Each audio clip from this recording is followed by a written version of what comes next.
Good morning, good afternoon, wherever you may be. Welcome to another lockdown lecture with Harif. Harif, for those who don't know us, is the UK Association of Jews from the Middle East and North Africa. And we aim to raise awareness of the history and culture of Jews from this region. We would like to thank our co-sponsors JIMENA, and welcome all those who are joining us from the United States for a very interesting evening. This event is going to be live streamed, or it is being live streamed to the Harif Facebook page, and we will be having a recording which will be uploaded to our YouTube channel. All the information is on our Harif website, which is at www.harif.org. And please do check out our sister website, which is Point of No Return blog, which keeps you up to date with the news. There will be an opportunity to ask questions. Please do save them to the end of our interview. You can just type your questions in on the chat box at the bottom of your screen, and we will do our best to make sure you put your questions. Okay, so without further ado, tonight we are talking about Israel's envoy in Iraq. A man called Meir Ezri. It seems almost unbelievable that Israel did have an envoy in Iraq, considering, Iran, I'm sorry about that. Of course, it was Israel's envoy in Iran.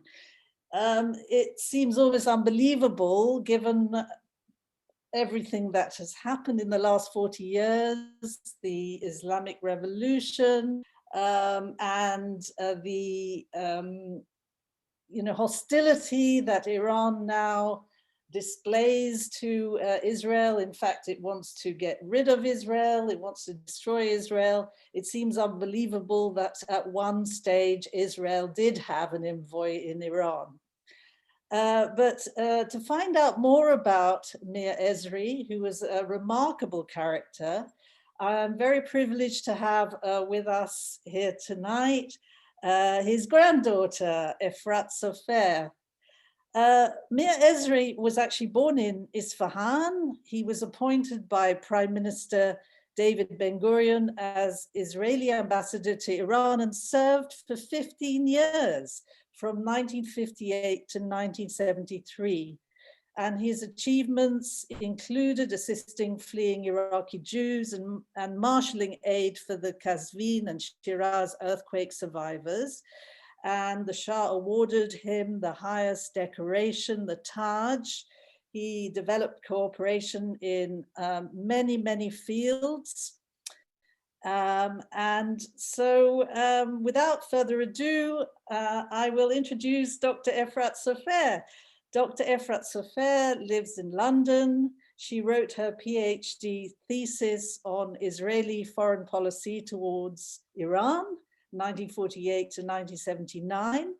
She is a lawyer and board member of the Ezri Centre for Iran and Gulf States Research, founded by her grandfather. And she's also a diplomat with the World Jewish Congress and is involved with umpteen other organizations as well. So let me ask you a few questions, Efrat, to kick off. Can you tell me a little bit about your family background? So Lynn, first of all, I'd like to thank you for inviting me. And to thank you, I've just been looking at our grid here and all our participants, and I think that you've single-handedly managed to bring all my worlds together. I can see my cousin Lital Shaolian from LA. I can see people from my SMP world. I can see Lucien Gabay. I can see fellow Sophers. I can see everyone from every single kind of hat I'm wearing. So Thank you very much for doing that. That's very, very unique. It takes special skills to do that. Yeah. And I would like to, yeah, it's an honor to be able to share my family story with you. So a little kind of by way of background, my family has been in Iran for thousands of years. I did a kind of DNA test recently, and my family has been living in Iran for thousands and thousands of years. And my mother's mother is Jerusalem born, but her family is originally from Aleppo. So I have a little bit of Syrian in me. And so it makes for very nice cuisine, if I do say so myself. And it brings together kind of the Arab and the Persian sides of the story. And my family's always been very traditional and very spiritual. And so our religious kind of rituals and life has always been very, very vibrant. If I go as far back as my great grandfather I come from a long line of Zionists. So my great grandfather Ezri was very active in Iran's Jewish community. So from both sides, my family originates from Esfahan in Iran. And more recently, more kind of later on, they moved to Tehran, but very much Esfahani. And so my late great grandfather Ezri served as an officer in Iran, and so he was quite influential within the Iranian military, and was fluent in Russian, in Farsi, in French, in English, in Hebrew. And it was a very big deal for members of the family to almost make a pilgrimage to Israel. And so they made it, Israel was always at the center of their heart. And so that was where my great grandfather's activity in the Zionist movement started. And so when I was doing my research, one of the most beautiful things in my research, I spent a long time in the Israel State Archives. I used a lot of personal family papers as well, but it was almost like a treasure hunt to find different documents relating to my family within the archives. And so I found one letter. I tried to dig it out for today, but alas, I didn't find it. I can find it at another time, where my great grandfather forwarded on a letter from more rural Jews who wrote a letter to David Ben Gurion asking for his help in bringing them to Israel. And interestingly, it was written in Rashi writing. And so it brought together all the kind of layers within Hebrew, within religion, within ties to Israel. So really, really interesting. And so since then, my great grandfather had ties with the Zionist establishment, and in a way was the representative for Iran's Jews. And then that was something that my grandfather, I guess, inherited. And he started out as, he went to law school in Iran and then made Aliyah. He was very active in the Zionist movement within Iran. And during World War II, it was very interesting. This is a fact that I found out quite recently. My grandfather was a very modest man, and he didn't talk about most of his achievements. So this was something that I discovered through my research mostly. And so I found out what he did during World War II, which was really, really interesting, in that he helped to both support refugees who fled from Europe. They were called some of them were called the Tehran children, who in the early 40s, there were refugees from Poland who escaped the Holocaust and went throughout Europe in harrowing circumstances, and made their way to Israel via Iran. And so they were taken care of, the Tehran children were taken care of by the Jewish community. And this was something that I was completely unaware that my grandfather was involved with. Interestingly, I also saw in some of the literature that he was involved with hosting Russian Jewish soldiers in Pesach of 1942. Which I guess where his Russian sort of came in handy. And so he managed to teach the Russian soldiers a bit of English as well. And so it's, my whole research journey has been so almost like a movie script, like you couldn't make it up. And so that was, after that, my grandfather decided to make Aliyah and kind of live that dream. And he was very active in the Mapai party, and so became quite close to David Ben Gurion and Golda Meir, and they worked very, very closely together. And I hasten to say that he was probably one of the most prominent Sephardi members of the Mapai establishment. As you know, it was mostly an Ashkenazi dominated endeavor, but I think somehow my grandfather managed to make connections with the establishment. And part of my research, part of my actual thesis was about human relationships in diplomacy and in policy making, which was something that I found absolutely riveting, because the stories that I grew up with were ones that almost defied realpolitik. So it defied all of the international relations theories that I had studied at university. And so I wanted to put together in an academic framework an explanation for those foreign policy successes.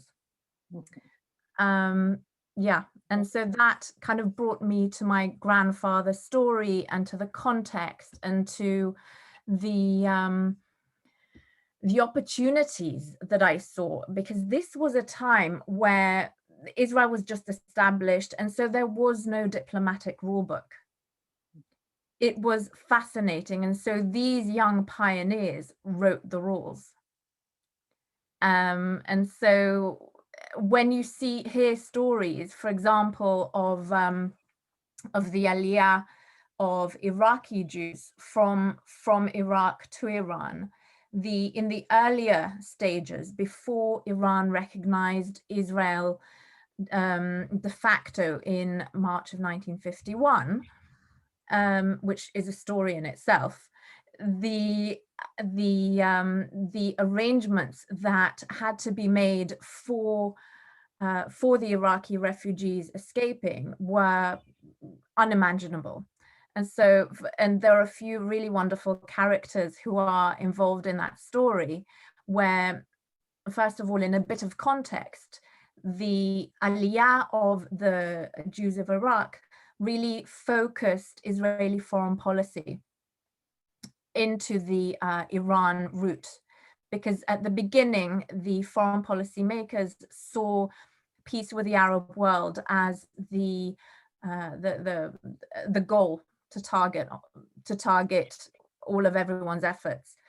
But they saw the vital life and death importance of the Iraqi Jewish community, and that they were indeed in danger. And so they came up with very, very creative ways to get the Iraqi Jews out of Iraq. And so in total, about 47,000 Iraqis passed through Iran to Israel. And this was, just to go back, sorry, Efrat, just to recap, this was in 1949, wasn't it? Before immigration became legal for about a year, from 1950 to 51. So the Iraqi Jews sort of were spirited out through Basra and across the Shatt al-Arab into Iran, and then spent time in the cemetery in Tehran. Is that correct? Exactly. So they had nowhere to hide the Jews because there was no more space in the Jewish-owned hotels. And so they had to find a place to house these Jews. And so the only place that no one would look was the cemetery. And so apparently it was so well orchestrated and organized that they had activities, that they had kind of things to do and courses and get-togethers. And so they really were tremendously creative with how they went about it. And they were not only creative, they were also rather poetic. So if I can share a little story that I heard the other day. And so one of the main partners that my grandfather had at the time in the Mossad L'Aliyah Bet was Shlomo Hillel, who sadly passed away a few weeks ago. But what a legend, absolute legend. Absolutely. So it involved a lot of these chaps and ladies posed as Europeans and European agents to be able to get things moving within the Iranian authorities and throughout the Arab world. And so Shlomo Hillel, one of his pseudonyms was Armstrong. Mm-hmm. And why was it Armstrong? Because it's Yad Chazaka Uzro Netuya, a strong arm. Of course. Very symbolic. Yes, very, very symbolic. And so, and it also involved, and this was at this juncture, was where my grandfather and great-grandfather were able to use their kind of personal connections. This was where they met with a fellow officer who knew my great-grandfather, Haj Ali Kia, who later on in the story becomes a bit of a master key to the Iranian establishment. Very interesting indeed. And was your grandfather or great-grandfather, were they actually involved in negotiating with the authorities for the refugees to come in? Yes, they were. They were. They were quite instrumental in those negotiations, since they were very conversant with the establishment and were, of course, knew the Persian mentality and knew the most prudent angles to take. And so they were able to, for example, I mean, I've read a few of the letters in the negotiations, and so they were able to say how hospitable Persians are known as, and not like the Iraqi, Iraqis who were being very unkind to Jews, but that Persians were, it was their opportunity to use their Persian hospitality and Persian ways to be to serve as kindly to the Jews. And so it's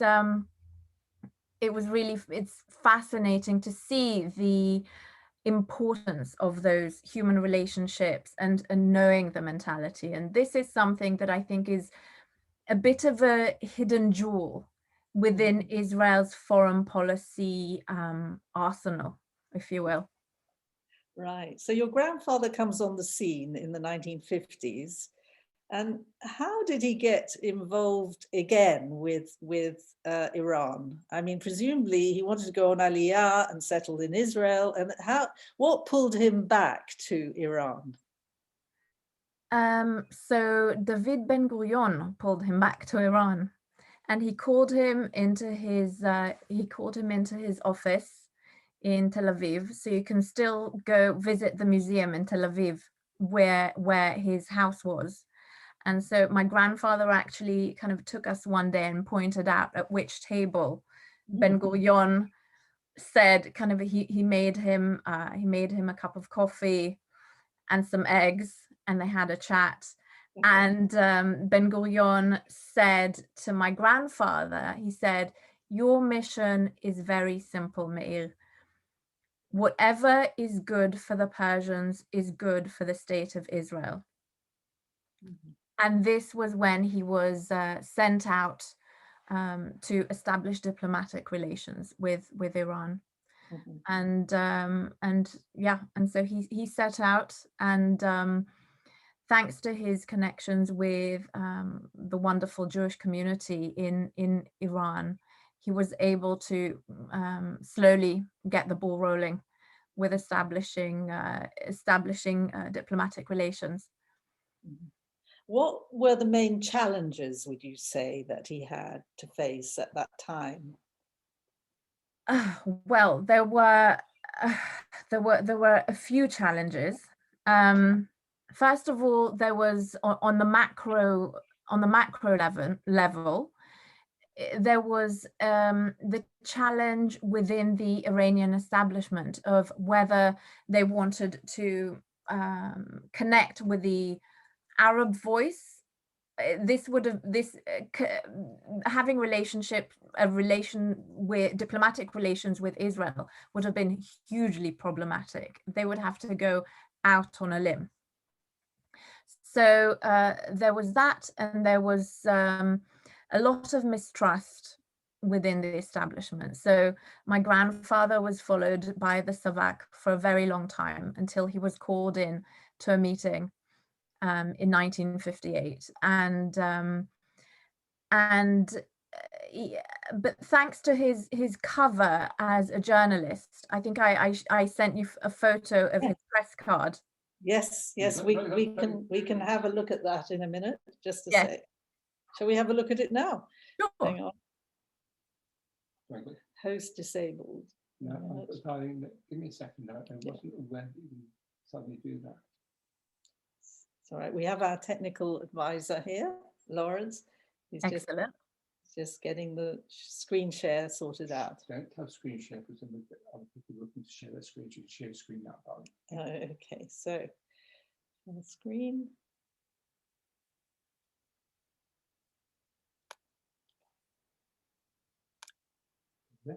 Okay. No. There we go. So this was a special edition of Kochav HaMizrach, Setar Shah, which was a publication that my grandfather established within Israel before he was sent out. And there's Lawrence, there's a more old-fashioned looking little press card. Yes. Which that's my grandfather at his office in Tehran. Mm-hmm. I do love that. I have that near my desk. Here we go. This is his press card. So this is his press card. And so originally, formally, he was sent out as a Persian language journalist and editor of looking out for the interests of Iranians who had immigrated to Israel. And so that was his first cover, but he actually did have the publication, and it ran for a very long time. And you can see that was in 1958, 1959. And one of the big turning points in 1958 was the Iraqi Revolution, which sent shockwaves throughout the Middle East, and really concentrated the mind of the Shah, where he saw his neighboring monarch deposed. And that helped smooth over some of the challenges that my grandfather faced. And at the same time, while I'm here, it's useful to also talk about the oil relationships within Israel and Iran. Israel was very, very interested in establishing an oil route, a secure a secure supply of oil. And so one of the first credit facilities was for the purchase of oil. And so Israel spent way above market rate to be able to make that deal happen. So in 1958, my grandfather was able to start establishing relations. And this was when he was, as I mentioned, summoned to a meeting with the Savak. And that was when he met also with Haj Ali Kia, who was our high-ranking officer friend from the Iraqi Aliyah story. And he asked my grandfather what his purpose was in Iran. And he was called time and time again, and until my grandfather said, well, actually, I am, Iranian born through and through, and I've been sent here to establish excellent relations between Israel and Iran. And from that meeting, relations slowly were able to establish on all spheres. And it was almost like the relationship of a mistress. It was almost like an affair, like a love affair, where it was never formalized, but it had all the hallmarks of full diplomatic relations. And the embassy building was one of probably the largest embassy in the Middle East. So was he actually an ambassador or not? Yes, so he had the rank of ambassador, right. And he attended all ceremonial events, and he was Israel's longest serving ambassador in one post, as I understand. He must have been very good at his job.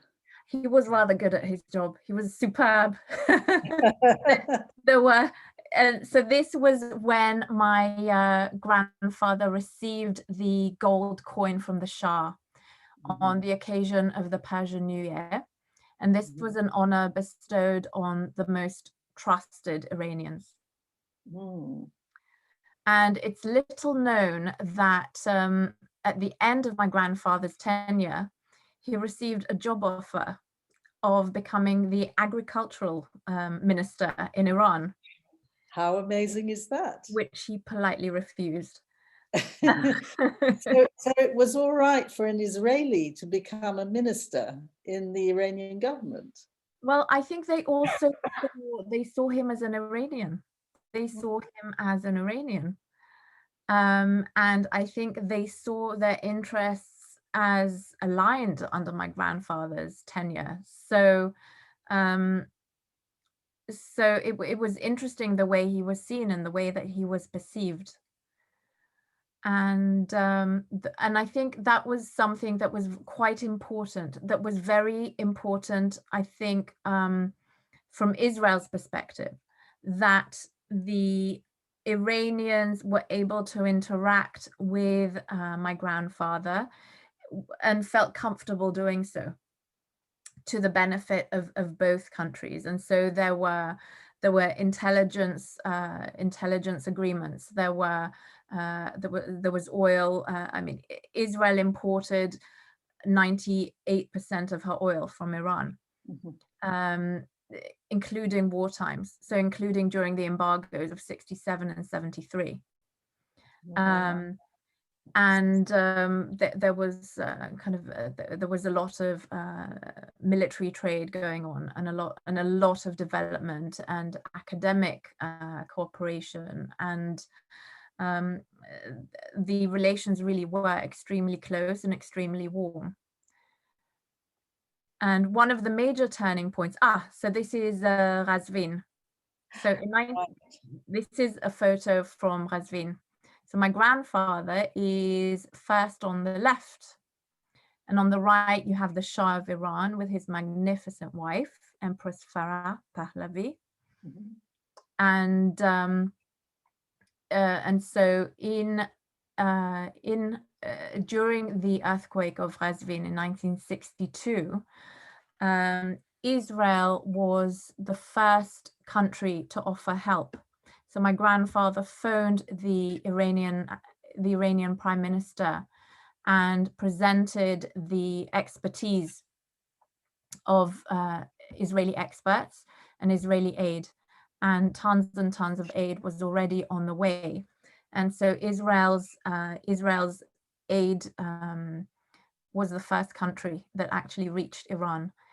And after that, many experts, such as engineers and water experts from Tahal and others, were dispatched to Qazvin and there were actually model Israeli villages that were established in Qazvin, which was fascinating. And that helped also build a lot of bridges between Israelis and Iranians, and built a lot of understanding and a lot of cooperation in Iran's development, general development. So thanks to my grandfather's closeness and establishment of trust, a lot of other projects followed on with cooperation. Mm-hmm. And this is Dr. Doriel. So Dr. Tzvi Doriel opened the first economic legation. He was sent out a little earlier than my grandfather, and he was, I think, one of my grandfather's mentors. So if he's next to my grandfather, so third from the right, and he was an exquisite gentleman, my grandfather always said, he was European and made Aliyah quite early on, and he was the consummate diplomat. And so in that team, my grandfather really looked up to him. And so in that team, you had European old world diplomacy, which worked beautifully with the European diplomats in Tehran. And you had my grandfather's role of knowing the Iranian establishment and the Middle Eastern mentality. And so they were a bit of a dream team. And so this is where the Shah of Iran came to visit Qazvin and to tour everything that was being built. The Shah's on the left in uniform. Sorry. Yeah, so, sorry, I don't know if you meant to move on to the next picture, but that's okay, we can do. And so this is to demonstrate the visits that happened throughout.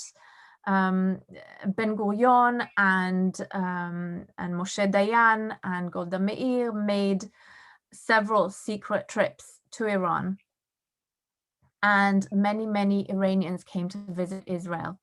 And here we have an Iranian general and the Iranian chief of police and their wives who came to visit and tour Jerusalem. Amazing, isn't it? And many Iranians came for medical treatment in Israel. Mm-hmm. But it was still a little bit undercover, wasn't it? It was all undercover. It was all undercover. It was undercover, but you could see, for example, Israeli groceries and fruit from Israel and things like that. So it was below the radar, and there was always within the Israeli establishment a bit of an ongoing dilemma of how public to make it. The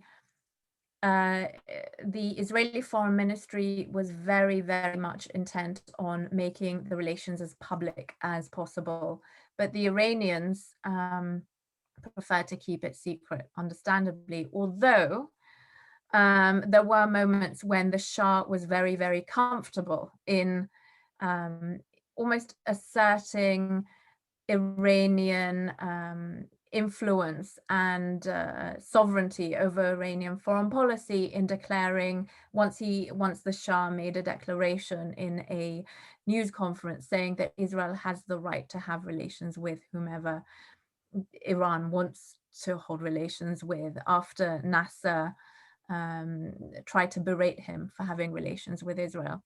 So it was a bit of a dance in that perspective. Can you tell us about this? Yes, so this was the Taj. This is a medal that my grandfather received. So the Taj is the highest royal honor that the Shah can bestow. And he gave this to my grandfather in 1970. And we are ineffably proud of him for it. And it just showed how loved he was as a diplomat and how accepted he was. And in my opinion, it's the kind of ultimate kudos of diplomacy to be in your host country and to be that accepted and valued.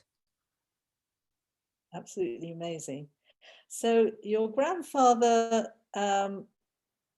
went back to Israel in 1973, which was 6 years before the outbreak of the revolution. Yes. Did he must have talked a lot about the revolution. I mean, did he see it coming? I think there was a lot of people saw unrest. I think it was difficult to tell to what extent it would happen. It's interesting to read all the intelligence reports from the time, but it's safe to say that the Israelis were always vigilant.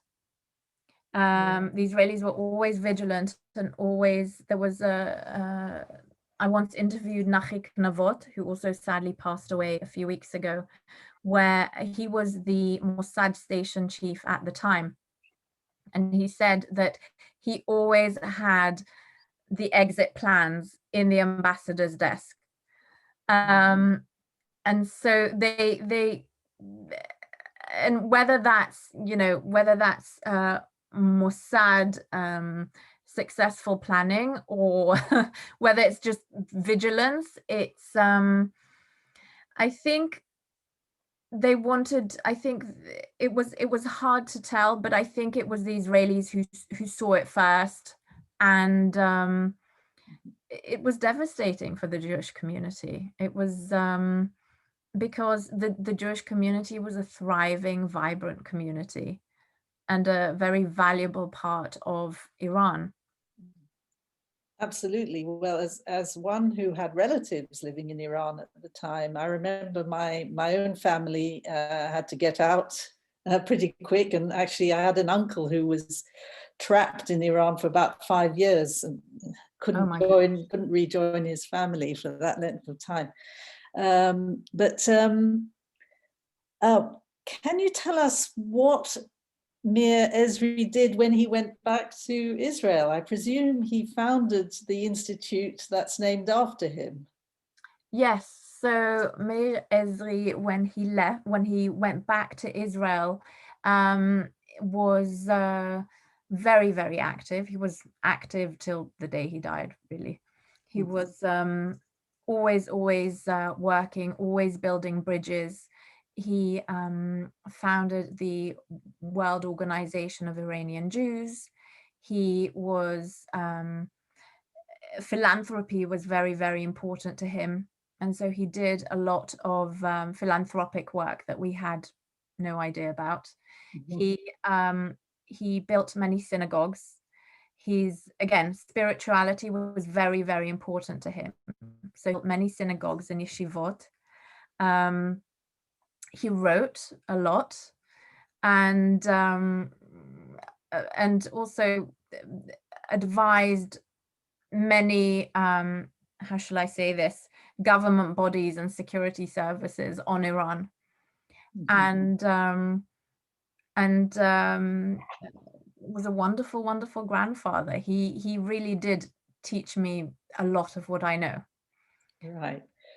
And is this why you decided to write your PhD on foreign policy? And yes, was it his influence? It was most definitely his influence. And so I remember I forgot to mention the rest of your previous question. And so he did, one of the things that he did do was found the Ezri Centre for Iran and Gulf States Research about 14 years ago, because he saw the benefit of understanding Iran and the Gulf. And I'm very glad that he added the Gulf, because when I was studying the relations, I saw a huge similarity in the quality of relations back then, before the revolution, and Israel's relations with the Gulf states before the Abraham Accords. It had a similar flavor. And so those parallels were rather lovely. So yes, and so hearing my grandfather's stories and interacting with him really gave me that bug of studying diplomacy. And I wanted to know what made Israel's policy towards Iran so unique within the peripheral alliance policy of Ben Gurion, which was, just to put it in context, when Israel realized that it was surrounded by Arab states, but there were non-Arab states in the Middle East that were hugely influential and could decrease Israel's sense of isolation in the region. What role did the Meir Ezri Institute play in the Abraham Accords, or did it play a role? Well, it was the Ezri Institute, the Ezri Centre was one of the only institutes within Israel that had a specialty in the Gulf. So it didn't necessarily concentrate on, most of the other institutes concentrated on non-Gulf states, so the usual Egypt, Lebanon, Syria. And so we have specialists who specialized in the Gulf states, which put us in a very good position when the Abraham Accords were formalized. And so we were one of the first institutes to sign an agreement with an Emirati institute. And we're working on building relationships with other institutes in the Gulf, because we believe that academic cooperation is very, very important. And so they are now, so we signed a memorandum of understanding with Trends Research, which is an Emirati think tank, and they specialize in security and oil issues. Right, and now we come to the $64,000 question, which is, what is your take on the role of Iran in the current events happening in Israel, between Hamas and Israel? Oh, well, I think what's happening now has Iranian fingerprints all over it. It's a very sophisticated, well thought out plan that I think uses very Iranian-based military strategy, and all the rockets and the arsenals and the armed drones and the very sophisticated use of messaging. I think there's also, it's important to note the all-out war that's going on in social media. I think that's been very carefully thought out as well. And I think Iran is intimately involved in that, in coordinating, for example, Hamas's actions. And you also have from Gaza, where at the same time you also have rockets coming down from Lebanon and from Syria, from Hezbollah. And none of that is done without Iran's say-so. And so I think, and especially since Iran has a penchant for proxy wars, we've seen it in Yemen, we've seen it in kind of all over. This is another manifestation, sadly, and it's a very very active use of a situation, of an unstable situation, and Iran does spread instability throughout the world, throughout the region and throughout the world, sadly, which is sad because Iran's population is educated, it's sophisticated, it's vibrant, it has a rich history, and I think have a lot more in common with the Iranians than we do differences. So you know, we can always be optimistic, but Iran is a clear and present danger at the moment. Sadly, the Iranian regime, not the Iranian people. I think we'll go over to questions if we've got any. Looking at the chat, Lily Shaw wants to know, was Meir Ezri in Tehran when the Jews fled from Iraq at the beginning of the 1970s? Yes, he was in post in Iran, in Tehran. Tehran post. Yeah. So he must have been very involved with the smuggling operation that went on through Kurdistan of about 2,000 Iraqi Jews. Yes. And so he worked very closely with the Mossad operatives at the time and the head of the Mossad, and yeah, so that was part of his brief. But they didn't stay in the cemetery at that point, No, did they? They had much better accommodations then. They had a properly thought out schematic by then. And that was something that I think my grandfather was most proud of. He saw Jewish lives as the most important parts of his post. If there was at any time a Jewish person in jeopardy, he did his utmost to help. We know Yitzhak Keren wants to ask some questions, but he needs to unmute himself and start his video. So, so while Yitzhak's doing that, Lisette just points out she was one of the people who owes him her freedom, and I think she's not the only one on this call, because we know of several Iraqi Jews who come regularly to our lockdown lectures who actually escaped Iraq in this way. Right. Yeah, David Bassoon wants to expand on this because it's of interest to many. Right, I'm going through the chat first. So, Karen, do you want to unmute yourself, please? Yeah. It's just, maybe you can come back to that. Yitzhak, Efrat, first, Yitzhak. Video working. We need you to.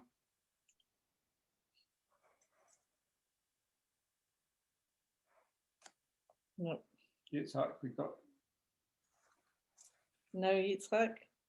Okay, so perhaps we could just expand on that question of the smuggling, Efrat. Yes.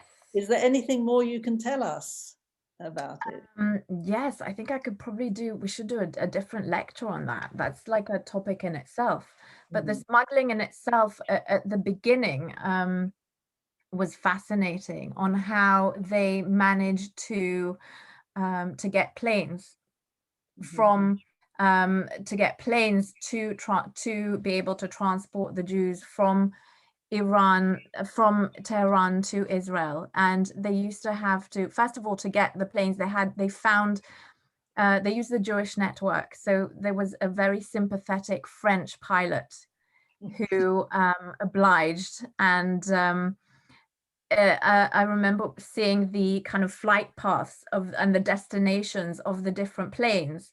And before the plane flew, they had to veer off course and somehow magically appear in Israel without the knowledge of anyone. And suddenly the plane would turn up in Israel. And so the creativity of these agents was pretty amazing. And at the very beginning, the Iraqis who escaped had to pretend to be couples so they wouldn't arouse any suspicion. So this is while they were in Iran, you're saying? This was while they were in Iran. Right. Okay. Yes. Next, we have Sandra wants to share some of her own personal experiences next, and then after Sandra. Hi, Sandra. Okay, Sandra, you're Hello. Hi. Hello. Hi, beautiful Lynn. You're so amazing. Come on, Sandra. No. You're so inspiring. Really, you're unique. Thank you for everything you do. Now I understand, because I grew up in Tehran, And while the Jews were being tortured in Iraq, I was having the age at an American school. No clue what was going on, except I know that one of the elders in our community, Edward Chitayat, and his brother Maurice Chitayat. Anyway, they were the ones who helped Lisette and our friends to get out. But now I understand why Evin prison was built by the Israelis. And I can, yes, I can also offer that the Shah, he loved the Jews. He loved the Jews. And I read in a book called Farzandane Esther, Esther's Children, that, yeah, exactly. That at one point, there was so much intimate cooperation economically between the Shah's Iran and the Zionist state, which was a baby state just getting on its feet, that he had this notion that the two of them going into the 21st century, 20th century, should be in tandem. At one point in this book, and they even show a picture of an Iranian note, you know, the money, a paper bill, that there was a Zionist, you know, image on it, which later, when, you know, it's a Shiite country, when they realized what this stands for, there was some repercussion, so they had to cancel those notes. But the pictures are documented in that book. And boy, I can go on and on, but your story is so close to my heart. My father was in Evin prison for 4.5 years. And they said he's a Zionist spy. They just wanted his factory. But it's what you said was so beautiful when you said that it was something secret in their arsenal, the kindness of the Iranians and the hospitality. It's absolutely true. Joe, and then Joe, you're on next. It's interesting that you mentioned the Chitayat family. Yes. They were dear friends of my grandfather and my mother and the entire family, and they have, of course, very, very, very fond memories of the Chitayat family. And of course, I hope if your grandfather was still alive, he would have known my grandfather and my father. My grandfather built the Etefaq school. Oh, wow. And our synagogue of the Iraqi Jews. What's your family name, if I may ask, Sandra? Kuku. Kuku, Hesqal Kuku, and my dad was very implicated in the community org, and they're helping with and sending, of course, funds to Israel and everything. Amazing. Thank you so much for sharing, Sandra. We go to Joe. Joe Samuels, you're on. Thank you so much. And once the Kuku family was very popular and known in Baghdad. I want deeply appreciate your grandfather, the story you're telling it. I'm one of the early people who smuggled out of Iraq back in 1949. And, you know, we were so helped by the Jewish, the Iranian families. And I stayed 2 months to try to help. But then I I traveled and I was in the cemetery there. And you're right, they have to make a family. I was at 19, I was the head of a family with 6 children. So they gave it like a laissez-passer. Yeah. And I'm full of emotion to be grateful. how they saved our lives, you know, running. It was an ordeal to leave out of Iraq with smugglers and Muslim in the boat. But what they did is absolutely amazing. And I really deeply appreciate what's done to us, and they saved our lives. But I thought the planes were from Alaska Airline. Is that correct? Or there was somebody else? We're talking about 1970, the 1970. 1950 from Iraq for Alaska Airlines, and we've seen all the documentation at Q. Yeah. Who's next? Next we have Yitzhak. Okay, Yitzhak. Can you speak? Yitzhak. Maybe not. He's frozen. Oh dear, okay, dear. David, do you want to go first? David. And then Yitzhak can speak. Yeah. Hi, all. Thanks very much, Efrat, for this great. This isn't easy to do. Historical documentation. I just don't. I think Yitzhak's ready. Are you ready now, Yitzhak? You want to share something? Yes. Yeah. Do you hear me? Do you hear me? Because I'm in the basement. You hear me? All right. Go on. First of all, I have a picture of me and Meir at the inauguration of a synagogue in Jerusalem for your great-grandmother Victoria in her memory. Okay. Oh wow! Screen now, if you want, Meir. Do you get that? Do you see it? Yeah. Right. Yes. Yes. Yes. Yeah. There he is, and that's you. Fantastic. Right. And. That's amazing. Wonderful. That's lovely. That's lovely. Okay. Is that it? Yeah. Okay. Can we go to David now? David, Okay. Yeah.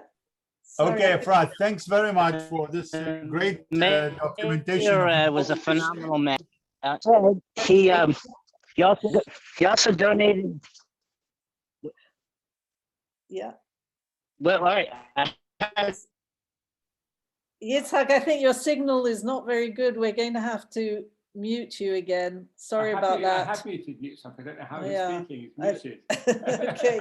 All right, David. Okay. Third time lucky. Efrat, I don't know whether you're aware that I am in the process of putting a book on the escape stories of the 1950s. So I got a lot of the information regarding different stories and background and roots. I put a presentation. Actually, we had one of the Harif lectures in that. But of course, I also spoke to several of the people in the Mossad who were involved at that time.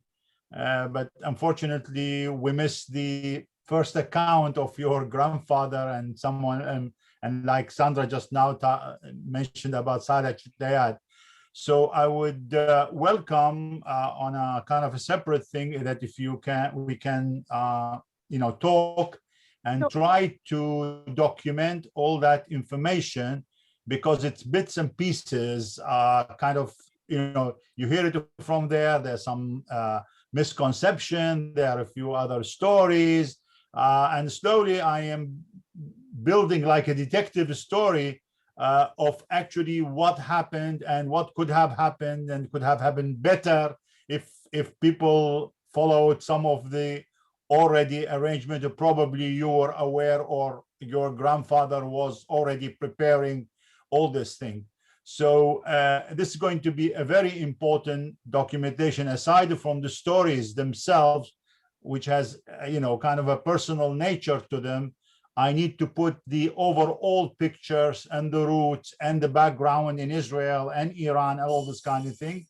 So I would very much welcome that we have this discussion with you, and of course also with Sandra, because whatever she has also information on Saleh Chitayat, and whoever, in a sense, any information during that period, particularly. We know about the 1948, but it's so long, and it was all part of the old story of the whole, in a sense, the exodus, let's call it, or the tasqiyat. But the 1970-71, which is, of course, much more of interest to us, not because of the other is not interesting, but because we are living witnesses of that, and we are the last generation who can really what I would call it, fit the pieces in the jigsaw. It's very important. I completely agree and happy to talk it through. Absolutely. And I think Ronnie Dalal mentioned, of course, yes, he's mentioned connected. about you. Yeah. Yes, so we must speak. Okay, great. I can put you together, no problem at all. Okay, there was a question, did your grandfather write his memoirs? He did indeed. He did indeed write. Are they in English? He had them translated. So at first they were in Persian and Hebrew. And then he wrote, sorry, it's got my post-it notes all over it, The Legacy of Cyrus. Right, and is that in print? Wonderful. I think I believe it's in print. I am happy to kind of locate, see where they are and whether they're available. And it is my Bible. Lovely. Maybe this could be an awkward question, actually. If the Israelis built Evin in prison, perhaps the Persians or the Iranians might have associate them with the Shah's repressive regime. What do you think? I think is there any of that? I think it's a commonly held misconception. I think whenever Israel made these kinds of sales or arrangements or training, the first, I guess it was a prudent leader's rationale. And this came up in one of the first documents on weapons sales to Iran, where Golda Meir questioned the sales and said, well, what if these weapons were to be pointed at us one day? And so the stability of the regime was always assessed. And so the intelligence sharing that happened, the military cooperation always kind of had that in mind. And so from what I understand, Savak were never trained by Mossad in anything untoward. It was more of a, it was always part of the Israeli rationale to, how can I put this, keep it ethical. Actually, we are lucky in a way. It happened in 1980 and not a few years later, because there was a possibility of cooperation on the nuclear side. There was indeed. And so there was cooperation. Yes, you're absolutely right, David, that there was cooperation, because there was cooperation on a ballistic missile system that was in progress during the years coming up towards the revolution. And yes, there was talk of cooperating on a nuclear capability on top of those missiles. And including, I think, possibility of building a reactor. You might be right. You might actually be right. And so and so it was, you know, thank goodness that in a way it's a shame that the Shah fell. I think we are still paying for that instability. I think President Carter letting the Shah fall was one of the biggest mistakes in history. Really one of the, and we are still paying for that today. I think the instability that we have today is due to that. What are the chances of the Islamic Revolution being overthrown, actually? I mean, are there, would you say there were forces that could achieve this? I think that the current regime has so much to lose that they will not go without spilling a lot of blood. And they think nothing of quashing any kind of protest. And so I think they will fall at some stage, because you cannot repress such a vibrant, educated, young population for so long. However, they are almost using all of Iran's revenue into force and into things that keep the regime alive. So their expenditure on proxy wars, the expenditure on the Iranian Revolutionary Guard Corps. That's something we're tracking, for example, in one of the other things I do. I help head a maritime strategy institute at Haifa also. And so we are tracking the IRGC's naval aspirations and capabilities, which are quite frightening. And so I think they won't go down without a lot of bloodshed. Will they last forever? I don't know. I like to believe that you can't repress a country like as vibrant and with as much potential as Iran, but I don't see it happening very soon unless something extraordinary happens. Right, and Yitzhak actually just adds this piece of information that Meir was significant in agricultural projects in Iran. Kibbutz, Hatzerim and Hatzor had big irrigation projects in Iran. Yes. Obviously, you did mention that he was offered a job as Minister of Agriculture, so that tallies, doesn't it? Yes, and there was a lot of work that was done. Tahal, the Israeli water authority, was sent, and that was headed by Lova Eliav, a dear friend of my grandfather's, who was also sent after the Qazvin earthquake, and that really helped within Iran's development and kind of part of the entire white revolution, the Shah's white revolution, to develop Iran. Fantastic. And I think there was one more question here. Oh, yes. Ida says she's Googled your grandfather's memoir and she says it doesn't seem to be easy to get hold of. So perhaps, Efrat, we need to reprint it. I think we might need to do a reprint, Lynn. Let me look into it. Yep. And I'll make it happen. Try Robinson's bookshop in Tel Aviv. Lynn was searching for a book she couldn't get anywhere on the Jews today, and yeah, they had about 3 copies of it. Yeah. Robinson is a real gold mine. You never know. eBay may be a good source. And was it Pomerantz in Jerusalem might have it as well? There was, I'll tell you a little tidbit. There were rogue copies in Tehran. With little droplets of conspiracy theories that were added for a bit of flavor. Those weren't authored by my grandfather. But we'll definitely look at a reprint and we will perhaps put it through the mailing list if anyone's interested. Yes, fantastic. Right, well, I think if there aren't any more questions, if you want to raise a question, if you've got any more questions, either raise your hand electronically or let me know in the chat and we'll bring you straight on. So, I have a question. Sandra again, Sandra Cuckoo. Sandra, you want to unmute yourself? Yeah, thank you. Thank you.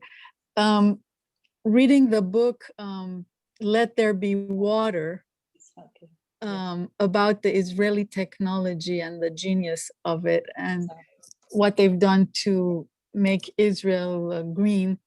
In it are pictures of the Shah with an Israeli delegation in, I think, Qazvin or somewhere near there, that they were doing irrigation and they were helping rivers, everything. And apparently the Iranians took so much to these lovely Israelis that they started learning Hebrew so they can work with them even better. This is, it's the Persians go back to pre-Islam, to a period where Cyrus is said in that book of Farzandane Esther to have been the son or grandson of Esther, which makes sense. Yeah. What do you say to that, Efrat? It's in the book, she'll tell you. I could absolutely believe that. Why not? Why not?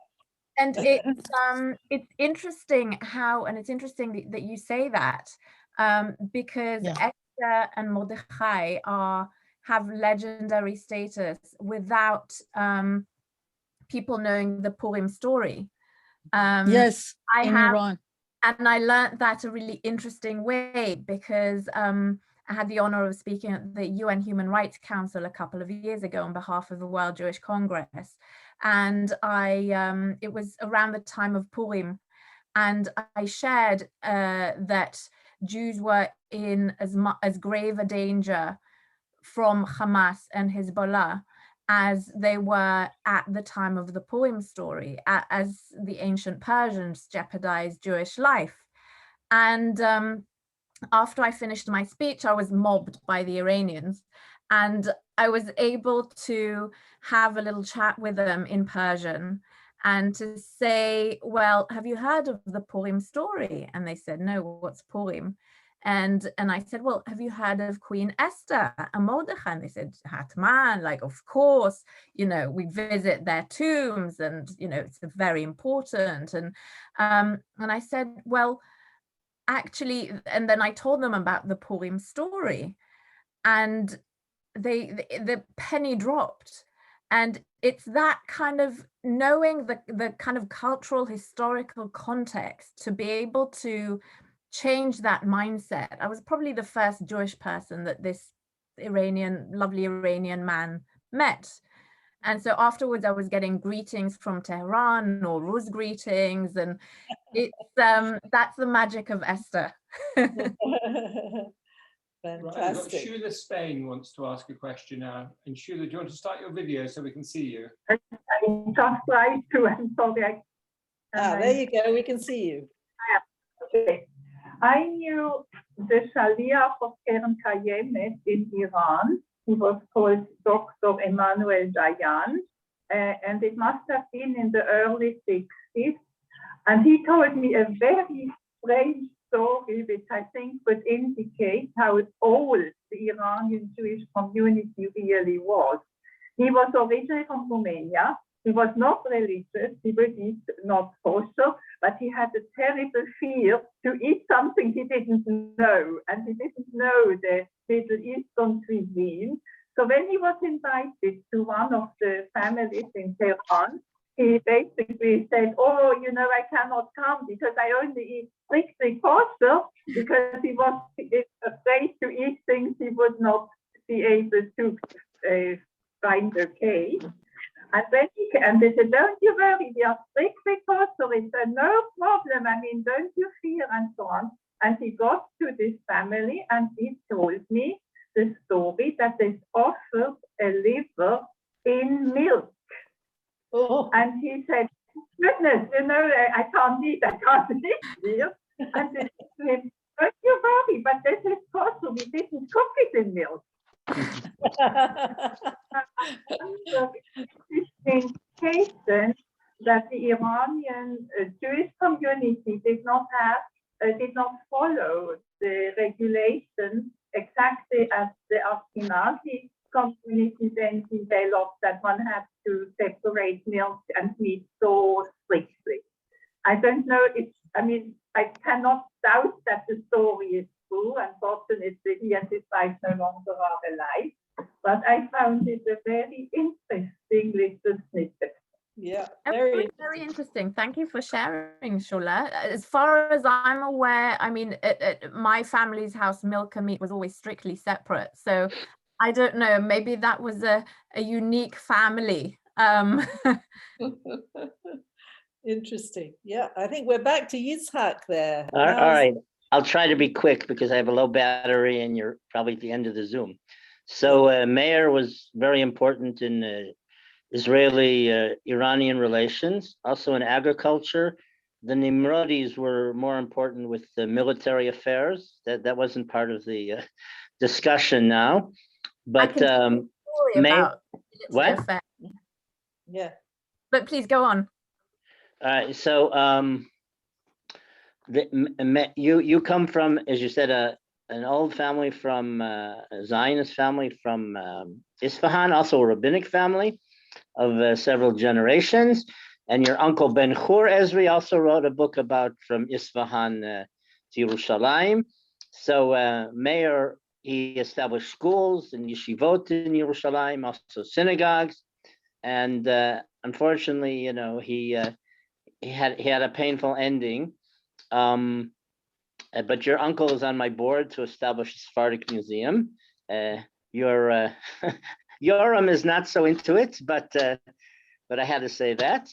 But Ben-Hur is a very devoted man, and in your Yoram's office is still your grandfather's office in Tel Aviv, and it's covered with all sorts of photos with Ben Gurion and the Shah, and all sorts of honorary doctorates and awards and citations in Persian and in Hebrew. And we liked each other a lot. Meir, he liked me a lot, but unfortunately, I couldn't see him in the last few years of his life. He wasn't in good shape.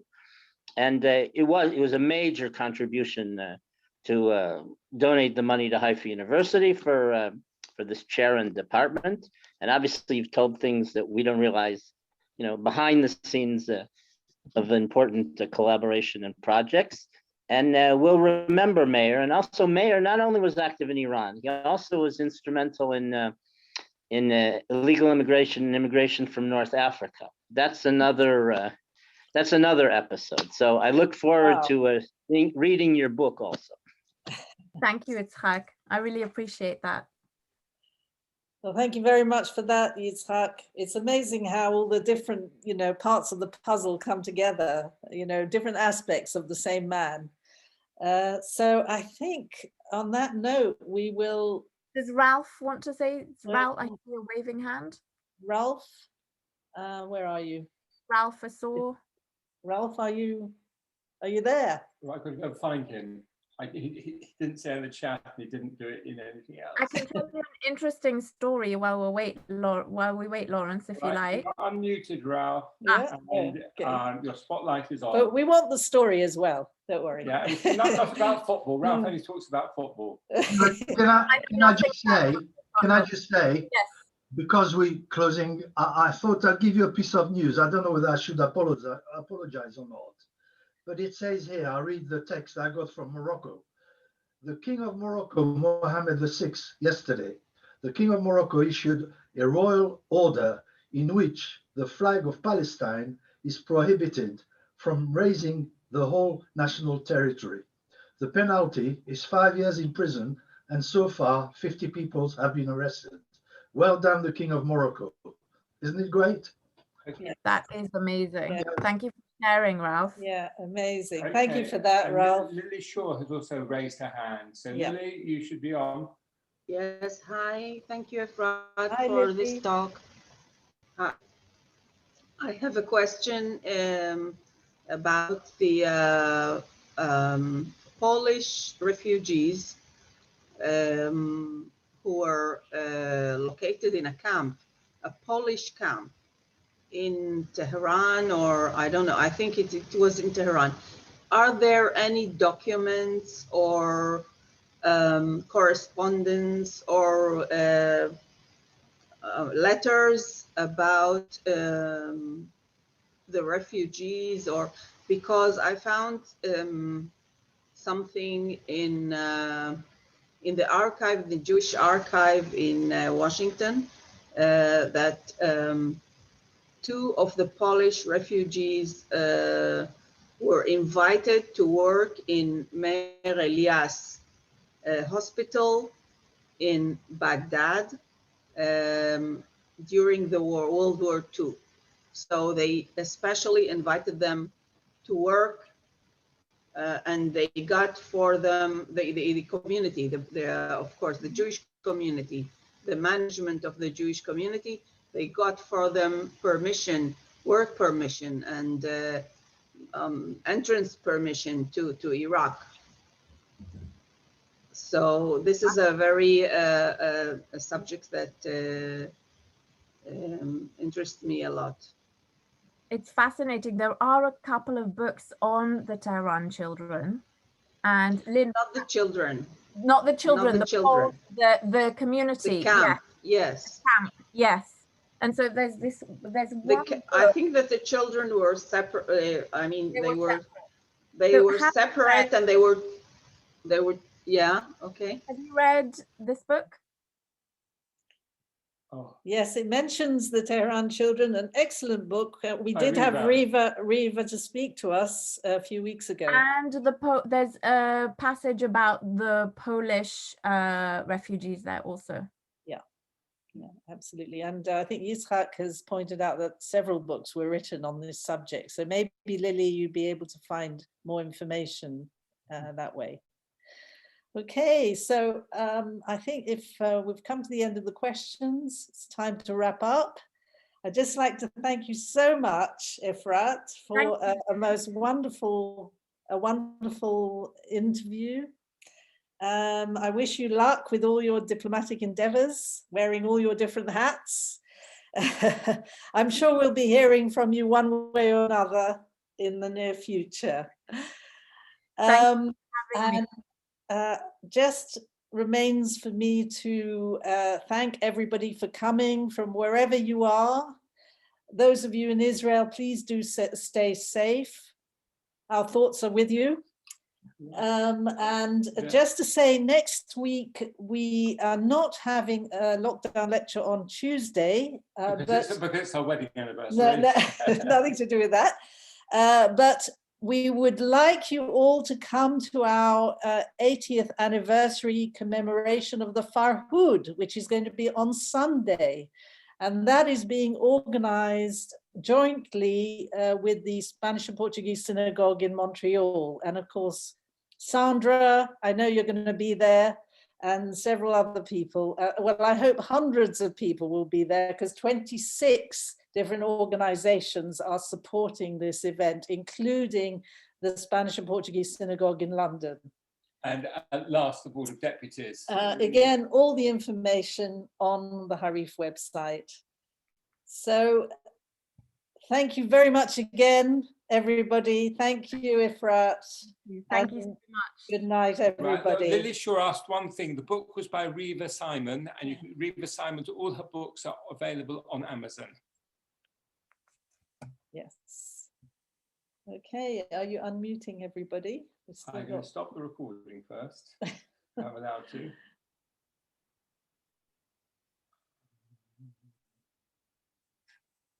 Too many buttons. Yeah.